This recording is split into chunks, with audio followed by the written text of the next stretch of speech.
ಅಲ್ಲೇನೆ ಜನಾಭಿಪ್ರಾಯ ಜನಾಭಿಪ್ರಾಯ ಬರ್ತಾ ಇತ್ತು.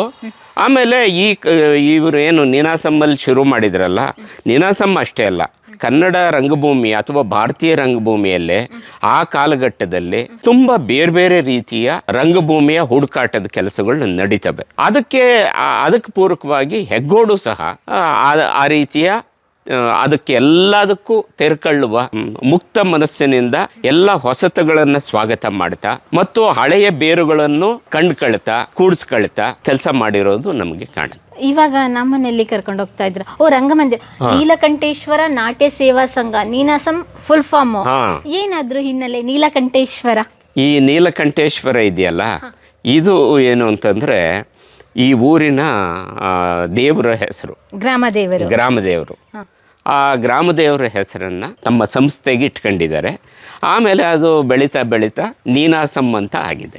ಇವಾಗ ಆಡುವ ಭಾಷೆಯಲ್ಲಿ ಎಲ್ಲರೂ ಹೇಳೋದು ಇದು ಫುಲ್ ಫಾರ್ಮ್ ಹೇಳಲ್ಲ, ನೀಲಕಂಠೇಶ್ವರ ನಾಟ್ಯ ಸೇವಾ ಸಂಘ ಅಂತ ಹೇಳಲ್ಲ, ನೀನಾಸಂ ಹೆಗ್ಗೋಡು ಅಂತಲೇ ಹೇಳ್ತಾರೆ. ಇಲ್ಲಿ ನೋಡಿದ್ರೆ ಒಂದ್ ರೀತಿ ದೇವಾಲಯಕ್ಕೆ ಒಳಗಡೆ ಎಂಟ್ರಿ ಕೊಡ್ತೀವಲ್ಲ, ಆ ರೀತಿಯಾದಂತ ಒಂದು ನಿರ್ಮಾಣ ಮಾಡಿದಾರಲ್ಲ ಕಲ್ಲಿಂದು. ಇದು ಎಲ್ಲೋ ಸಿಕ್ಕಿರ್ತಕ್ಕಂಥದ್ದನ್ನ ತಗೊಂಬಂದು ಇದನ್ನ ಮುಂದ್ಗಡೆ ಇಟ್ಟಿದ್ದಾರೆ. ಓಕೆ, ಈ ಸ್ಟ್ರಕ್ಚರ್ ಎಲ್ಲ ನೋಡ್ತೀವಲ್ಲ, ಇದು ಅವಾಗಿನ ಕಾಲದ್ದೇನೆ, ಏನಾದ್ರು ಚೇಂಜ್ ಮಾಡಿದ್ರೆ 75 ವರ್ಷದಿಂದ ಈಚೆ? ಇಲ್ಲ, ಇದು ಸುಬ್ಬಣ್ಣವರು ಇದನ್ನ ಕಟ್ಟಿದಾಗ ಇದೇ ಶೇಪಲ್ಲೇ, ಏನು ಮೇಜರ್ ಬದಲಾವಣೆಗಳು ಏನು ಇಲ್ಲ, ಕಟ್ಟಿರ್ತಾರೆ. ಆದರೆ ಆ ಕಾಲಕ್ಕೆ ಇದು ಸುಮಾರು 70-80ರ ದಶಕದಲ್ಲಿ ಆಗಿರ್ತಕ್ಕಂಥದ್ದು.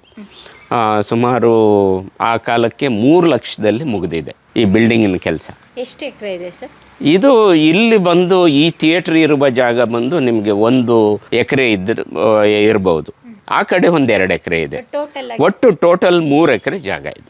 ಇವಾಗ ಒಂದು ರಂಗಭೂಮಿ, ರಂಗಮಂದಿರ, ರಂಗ ಸಂಸ್ಥೆನ ನಡೆಸಬೇಕಂದ್ರೆ ಬಂಡವಾಳ ಮುಖ್ಯ. ಹೌದು. ಹೇಗೆ ಒಗ್ಗೂಡಿಸಿದ್ರು ಬಂಡವಾಳನ? ಬಂಡವಾಳ ಅಂತಂದ್ರೆ ಜಾಗಕ್ಕೂ ಬೇಕು. ಇದು ಈ ಬಿಲ್ಡಿಂಗ್ ಕಟ್ಟೋಷ್ಟೊತ್ತಿಗೆ ಸರ್ಕಾರಕ್ಕೆ ಕೇಳಿದ್ದಾರೆ. ಸರ್ಕಾರ ಸ್ವಲ್ಪ ಆವಾಗ ರಾಮಕೃಷ್ಣ ಹೆಗಡೆ ಅವರು ಚೀಫ್ ಮಿನಿಸ್ಟರ್ ಆಗಿದ್ರು ಕರ್ನಾಟಕದಲ್ಲಿ.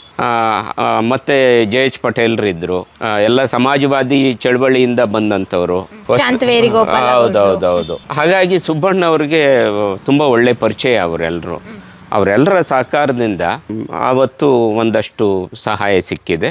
ಜೊತೆಗೆ ನಾವು ಕೇಳಿದಂತೆ ಸುಬ್ಬಣ್ಣವರು ಸಹ ಸ್ಥಳೀಯರ ಒಂದು ಸಹಕಾರದಿಂದ ಮತ್ತು ಎಷ್ಟೋ ಸಾರಿ ಅವರೂ ಸಹ ತಮ್ಮ ಕೈಯಿಂದ ಹಣ ಹಾಕಿ ಎಲ್ಲೋ ಶಾರ್ಟೇಜ್ ಬಂದರೆ ಅವರು ಇರೋದರಲ್ಲಿ ಸ್ವಲ್ಪ ಅನುಕೂಲವಾದಂಥ ಫ್ಯಾಮಿಲಿ ನಮ್ಮ ಮುಂಡಿಗೆಸರದಲ್ಲಿ.